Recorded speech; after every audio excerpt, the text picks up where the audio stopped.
Trump frustrated by Haley as primaries pull focus from campaign against Biden. Ex-president determined to see Haley withdraw from Republican race as he attempts to secure nomination as quickly as possible.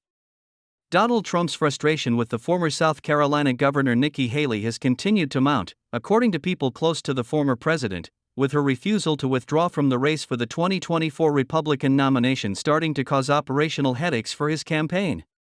Trump was annoyed with Haley the night of his New Hampshire primary win last week after she finished in second place and still delivered a speech that he viewed as her taking a victory lap.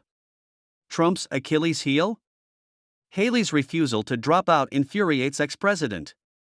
But Trump's personal frustration has turned darker with the reality that Haley's persistence means he will have to campaign more aggressively for the South Carolina primary, diverting resources away from preparing for a general election against Joe Biden, the People said. The animosity towards Haley could precipitate an uglier fight in the weeks ahead as Trump becomes more determined to see her exit, talking about her in more vitriolic terms while attempting to dominate the next early voting states to secure the nomination as quickly as possible. On primary night in New Hampshire, Trump appeared to be in genuine disbelief that Haley decided not to withdraw and instead spun her defeat, slightly closer than predicted in the polls, but nonetheless overwhelming, in her speech that night as an unexpected win. The move caught Trump off guard because he thought Haley would fold, similar to the Florida governor, Ron DeSantis, who dropped out and endorsed him after his second-place finish in Iowa the week before, the People said. Trump took Haley's effervescent defiance personally. "I said, wow, she's doing like a speech, like she won," Trump complained in his speech after the New Hampshire results were released. Who the hell was the imposter that went up on the stage before and, claimed a victory? She did very poorly, actually. The frustration has grown more acute as the Trump campaign gears up for the next several contests before Super Tuesday, when 15 states are scheduled to hold Republican primaries or caucuses, at which point he hopes to have secured enough delegates to be the nominee, the People said. In recent days, it has become clear to Trump that he may need to take multiple trips to South Carolina to battle the Haley campaign, which he appears to view as a waste of time given that internal and public polling shows almost no path for Haley to beat out Trump. The more time and resources Trump has to spend fighting Haley, his team has suggested, the more they cannot focus on pivoting to the general election to target Biden and respond to his political attacks. Haley has described herself as scrappy and continues to hold rallies during which her denunciations of Trump have become increasingly hostile. And, last Wednesday, Haley launched a $4 million advertising campaign in South Carolina calling a Biden v. Trump election as a rematch no one wants. The narrator in the TV ad says, "Biden, too old. Trump, too much chaos. There's a better choice for a better America." A Trump spokesperson could not immediately be reached for comment. Broadly, Trump also views Haley as one more thing he should not have to deal with but is forced to as long as she remains in the race, the People said. Trump has multiple priorities pulling him in different directions these days, most notably his legal problems. Even with the second defamation case brought against him by E. Jean Carroll now concluded, Trump has spent increasing amounts of time focused on the multiple criminal cases he is facing. Trump had hoped a big win in New Hampshire meant Haley could be one less issue to deal with. Underscoring Trump's irritation with the Haley situation is what he sees as a betrayal from Haley, the People said. In at least one recent conversation with allies, Trump slammed her for not withdrawing, using an epithet pejorative to women while describing her perceived disloyalty. In other news of Trump and Haley, Nikki Haley trails Donald Trump by a wide margin in her home state of South Carolina, the site of the next major Republican primary contest, a grim sign for the former governor's bid for the Republican presidential nomination, according to a new poll. U.S. presidential polls 2024, Nikki Haley's favorability ratings in South Carolina fell to 45% in January from 59% in September, while Donald Trump's have increased slightly to 66% from 60%, the poll found. U.S. presidential polls 2024, Nikki Haley's favorability ratings in South Carolina fell to 45% in January from 59% in September, while Donald Trump's have increased slightly to 66% from 60%, the poll found.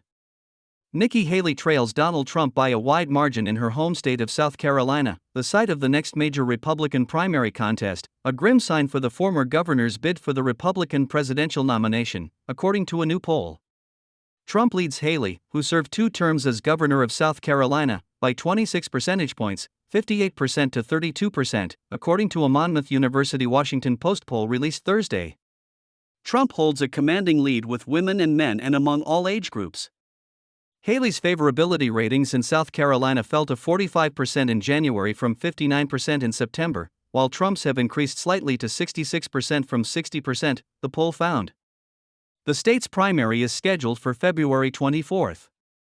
Haley finished behind Trump in both Iowa and New Hampshire, but decided to press on with her White House bid in her home state despite the losses. She is focusing her campaign efforts and advertising dollars on rallying voters in the state where she was a popular governor. She has argued that her share of the vote grew from Iowa to New Hampshire and that only 2 states should not determine the outcome of the presidential nominee. Still, Haley's poor polling in upcoming states indicate that she has a very slim chance of upsetting the former president, who is on track to become the Republican nominee for the 3rd time. At recent fundraisers, she has touted her popularity in South Carolina and told donors that she is seeking to turn out voters who normally don't vote in primary elections. Haley has strong support from wealthy contributors, including investor Stan Druckenmiller and the Charles Koch-aligned Americans for Prosperity Network, who say they plan to continue to fund her bid. The poll of 815 potential Republican primary voters was conducted by telephone and online from January 26 to 30. The survey has a margin of error of 3.9 percentage points. The poll comes as Trump seeks to derail the former South Carolina governor's presidential campaign along with his recent victories in Iowa and New Hampshire. Haley has struggled to gain more support in South Carolina, consistently polling 30 points behind Trump.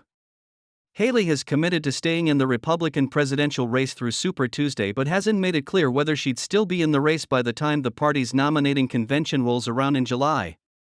Trump holds majority support among both men, 62%, and women, 54%, in South Carolina, the poll finds. Trump also has high levels of support among white evangelicals, 69%, and voters without a college degree, 68%. 7 in 10 voters also believe Trump would definitely or probably beat President Joe Biden in November. The poll also found that Trump's legal problems are not much of a concern among South Carolina's Republican primary voters. 60% say the GOP should keep Trump on the ticket if he wins the nomination but is convicted of a crime related to the 2020 election. The post-Monmouth poll was conducted January 26 to 30 among a random sample of 815 potential GOP primary voters in South Carolina. The margin of sampling error is plus or minus 3.9 percentage points among the full sample of potent. Donald Trump claimed credit for the stock market's surge to record highs this month. The former president said investors are betting he'll be re-elected this year and stocks will rise. Stocks have surged to record levels this year, not because of potential interest rate cuts or recession relief, but because investors are betting on Donald Trump to be re-elected, at least according to the former president. This is the Trump stock market, Trump said in a Truth Social post on Monday.